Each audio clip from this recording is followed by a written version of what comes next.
こんにちはなのだ。この動画ではゲームの動きを見ながらゲーマーには正直どうでもいいプログラマーのディープで細かすぎる視点からゲームの設計を深掘りしていきたいと思うのだ。今回はサンダーフォース4を見ていく。まずはゲームそのものを見てほしい。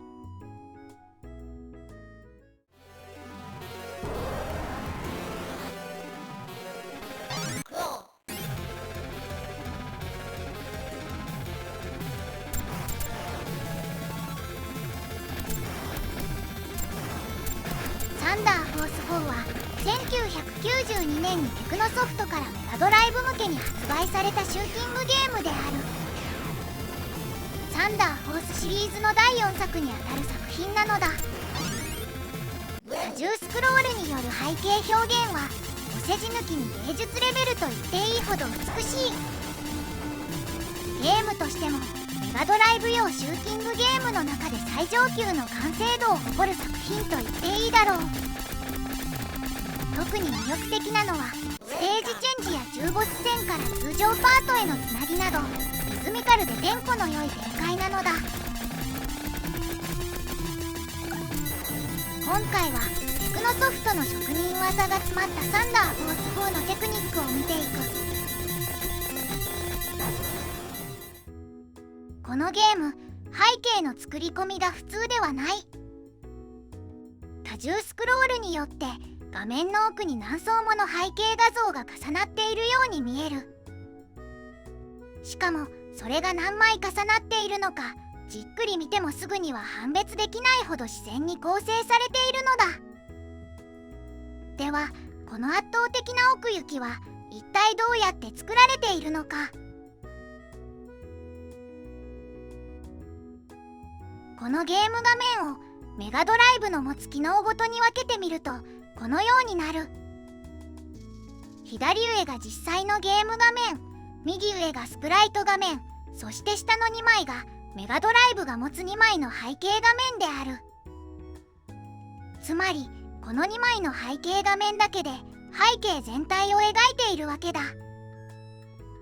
この状態でもなんとなく複雑なことは伝わると思う。しかし詳しく調べてみるとさらにとんでもないことが分かったのだ。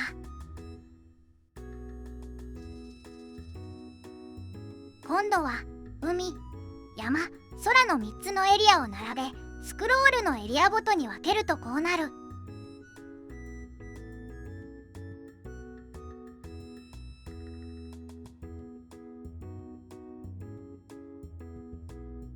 なんと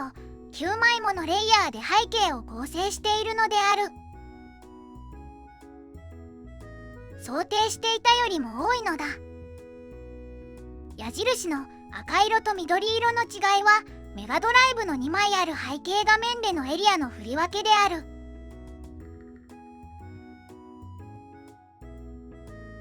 各背景画面だけを見てみると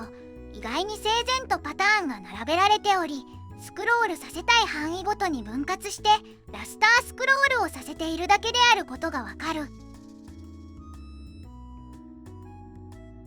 分割した背景は多重に重なり合うわけであるが、プライオリティという機能を使って重ね合わせた時にどちらを上に描くのかの優先順位を指定している。この機能は2つの背景画面に対してどちらを前面に表示するのかを指定できる。背景画面では画面を構成する 8×8 ドットのパターンごとに、スプライトでは各スプライトごとにプライオリティを細かく指定できるのだ。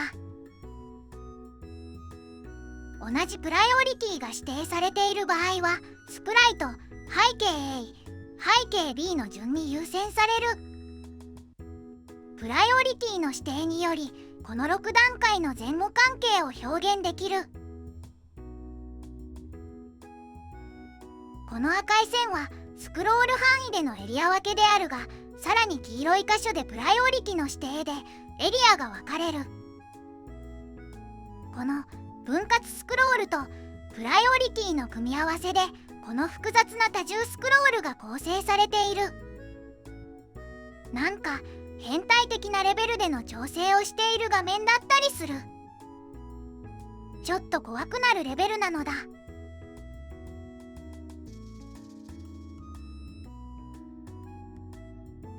次に水中の描画なのだが、背景画面 A を使い、手前に岩が現れ視界を塞ぐが、すぐにこの岩は消える。この一瞬で背景画面 A で岩を見せることで、背景画面 B の赤枠の部分が奥行きのある岩の並びであると自然に理解させているのであろう。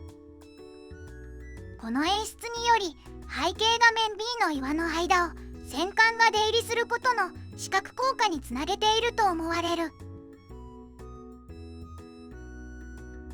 この後水中から上がると水面スレスレを飛ぶようなアングルになり、空はあまり見えなくなる。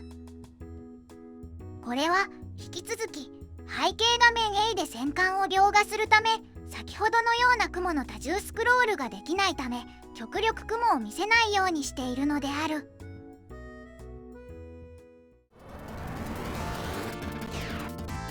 次に砂漠のステージである。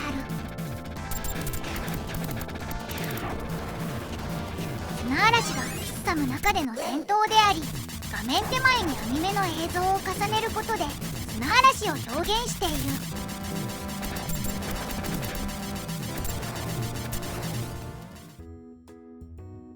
砂漠のシーンでは背景画面 A を使って砂嵐を表現している。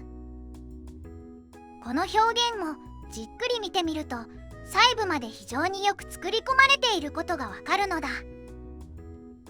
もし半透明の機能があればもっと簡単に描画できたかもしれない。だがメガドライブにはそのような機能は搭載されていない。そこで使われているのが網目のように細かな穴の開いたパターンである。これに細かな動きを加えてアニメーションさせることで地面の色と混ざり合い砂嵐のように見せている。背景画面 A のスクロールを止めるとその仕組みがよくわかる。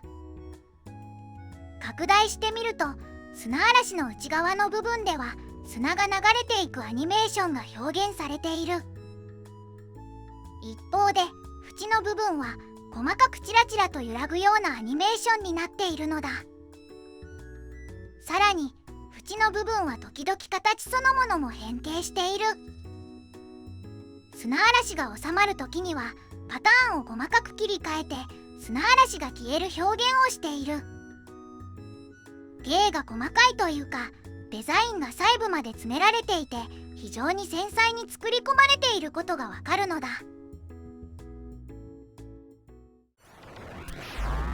この砂嵐のような表現は他でも使われている。細かすぎて分かりづらいが、ここでは水中での水の揺らぎの表現を見せている。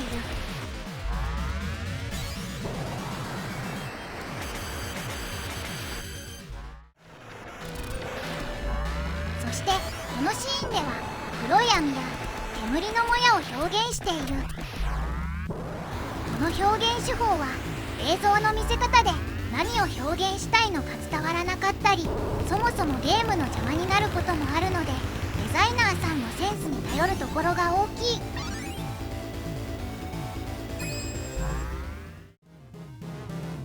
センスという点ではラスタースクロールの使い方が結構繊細で見応えがある。星空一つをとっても速度差や星のサイズなどバランスよく制御されている。この敵の爆発して消えるシーンでのラスタースクロールの使い方は必見である。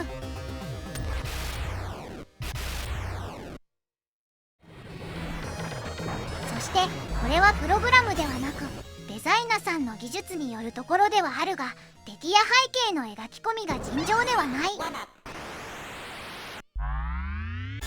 この瞬間だけのためにここまで描くものなのか。特に網目のチューブに当たる光と影のコントラストが個人的には大好きなところなのである。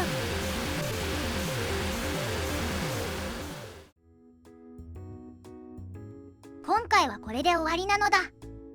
次回はまた別のゲームを見ていきたいと思う。では今日はここまで。